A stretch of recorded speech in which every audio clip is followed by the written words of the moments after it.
Cooperative गांव Budhpur Khalsa society के खानपुर के अरे राम कुमार कलरा का जी, इनके चारों के खिलाफ हमने कंप्लेंट की थी जी कि इनके वेतन में वृद्धि की गई है, जो कि हाई कोर्ट ने 27 नवंबर को 2024 को रोक लगा दी थी कि इनके वेतन में वृद्धि नहीं हो सकती, जिसके दस्तावेज हमारे पास हाई कोर्ट के। उसके बावजूद ही हमने सीएम विंडो में शिकायत दर्ज की।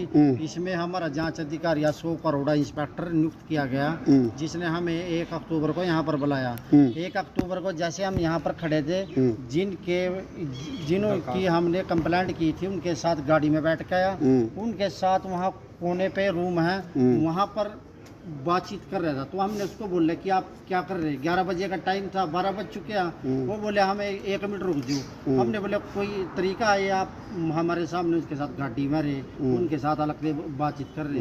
फिर वो मर पकड़े जी, बोले आप कैसे बातचीत कर रहे हैं? सच्चाई है या अधिकारी पे आप आरोप लगा रहे हैं? कैमरे भी देख सकते हो जी। तो उन्होंने बोला 2 मिनट रुक जाओ जी। फिर बोले जी जो कंप्लेंट है जी शिकायत करता वो अकेला अंदर आएगा। हमने बोले जी इसके साथ हम भी आएंगे, एक तो आ सकता राइट, बोला नहीं एक आएगा जी। तो उन्होंने हमें तारीख दे दी आज की। जैसे हम तारीख पे आए तो उन्होंने बोले भाई अपने दस्तावेज दिखाओ। हमने दस्तावेज दिखाए जाए, कोर्ट के दस्तावेज ले रहे हम। बोले इसको टेस्ट करवा के लो, सेल्फ साइन करो इस पे। बोले तुम्हें तुम्हारे ऊपर उल्टा केस कर देंगे, तुम्हें अंदर करवा देंगे। धमकी दी आपको? इन्होंने दी धमकी? आप झूठ बोल रहे हैं सच बोल रहे हैं? सच बोल रहे हैं जी। ये पक्की बात है? हाँ जी पक्की बात जी।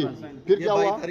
उसके बाद जी हम उठ के आगे जी, बोलिया कहा ये इस पर एक तेग इंजाम, बोलिया कहा तुम्हारे फादर ने कहा घोटाला कर रखा 5 लाख का, वे खाद के फट्टे आते हैं नीचे के स्टैंड से होते हैं। बोलिया उसमें कर रखा जी। हमने बोले जी अगर कर रखा तुम्हारे सबूत का 5 लाख रुपए हम देंगे। जांच होनी चाहिए उसकी भी, जांच होनी चाहिए जी। हमने बोले जी तो जांच अधिकारी से हमने बोले कि भाई आप इनसे रिकॉर्ड सबूत तो मांगो, इन्होंने सैलरी कैसे बढ़ाई?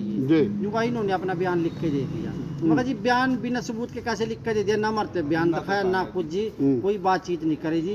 कमेटी के सदस्य भी आए थे, इनकी साठ गांठ है जी जब इनके साथ है जी।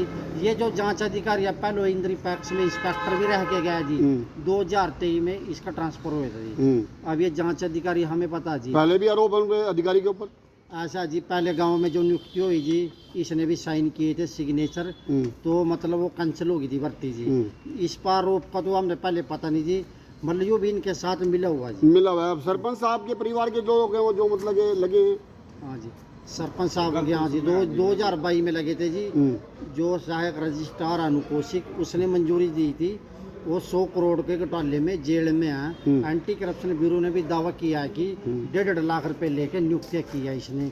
ना तो कोई क्वालिफिकेशन ना कोई अखबार का विज्ञापन, जो आज पर रूल है जी हमारे पास, रूल है जी कॉपी है जी हमारे पास, सलगन है जी सब। हमने दिखाई सीएम विंडो पे, कोई सुनने को। आप लोगों ने आवाज उठाई, क्यों उठाई? आप लोगों ने भी अप्लाई किया था क्या?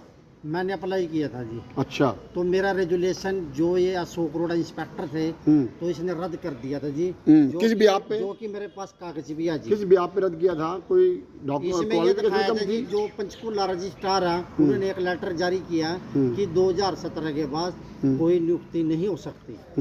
तो फिर मेरा करने के बाद इसने फिर नियुक्ति कर दी। धन्यवाद। क्या ये डॉक्यूमेंट कैसे लेके आ रहे हैं आप? क्या ये अकाउंट की ये का जी 23,000 रुपये महीना कट रहे जी जी, और जिसमें 23,000 रुपये सैलरी है जी।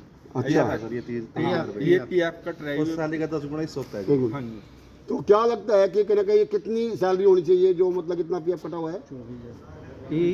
इसके साथ जी 10% भी बढ़ा हुआ जी 1 लाख 1.25 लाख के आसपास होनी चाहिए जब इतना पीएफ कटता है। हाँ। तो क्या कहना चाहेंगे आप? सर इस पे सीएम साहब से एक ही रिक्वेस्ट है, इस पे कार्रवाई की जाए। एक ही अकेली सोसाइटी नहीं आ रही है, इससे जलमाना भी हुआ था सर, यही कांड सेम हुआ था। जलमाना वालों की पंजाब केसरी में भी आई थी न्यूज सर ये। तो बहुत ही सोसाइटी आएगी, बाहर निकल गया, बहुत ही गाँव के बंदे बाहर आएंगे। तो इस मामले को लेकर साहब से मिलोगे आप लोग? हाँ जी सर, कल मिलेंगे जी कल।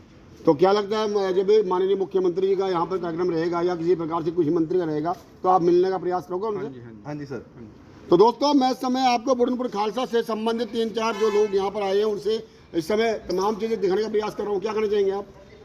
सब जी फर्जीवाड़ा है। जब हम अधिकारी पर जाते हैं तो अधिकारी हमें नहीं दबाने का काम करता है। हमें 6-7 महीने हो गए डेली आते हुए। वो कहता है मेरे पास नहीं पावर है, यार कहते हैं मेरे पास नहीं पावर है, जीएम मैम कहती है शीतल पानू जी मेरे पास नहीं पावर है। डीआर के पास पावर। डीआर साहब से जब हम मिले तो उन्होंने कहा मैंने इनकवरी मार्क की हुई है इन पे। इन्होंने हम मेरे पास डीआर साहब ने कहा सतीश रोहिला जी ने कि मेरे पास इनकवरी इन्होंने अभी दी नहीं है। अभी एक अधिकारी बोल रहे थे कि मुझे दोबारा लिख के दें, मैं उनको हटा कर दूसरे अधिकारी को लगा दूंगा। राजेश रावत जी ने हमारे पैसे 1 महीने 15 दिन का टाइम लिया था और 1 महीना हो गया, 15 दिन ओवर हो गए, उससे फालतू ही हो गई, फिर भी कार्रवाई कुछ नहीं हुई। तो दोस्तों इस समय आपको बता सकता हूँ कि तमाम चीजें हैं। एक ये एप्लीकेशन ले रहे हैं जांच अधिकारी अशोक अरोड़ा इंस्पेक्टर को बदलने हेतु। जी हाँ, अभी जिस अधिकारी, किस अधिकारी से बात हो रही थी हमारी, राजेश रावत से बात हो रही थी, तो उन्होंने कहा कि दोबारा कोई लिख के दें तो मैं उन अधिकारी को हटा करके नया अधिकारी पॉइंट कर दूंगा, मुझे एक बार लिख के दें। इन्होंने लिख के नहीं दिया, उस प्रकार का उनका कहना है।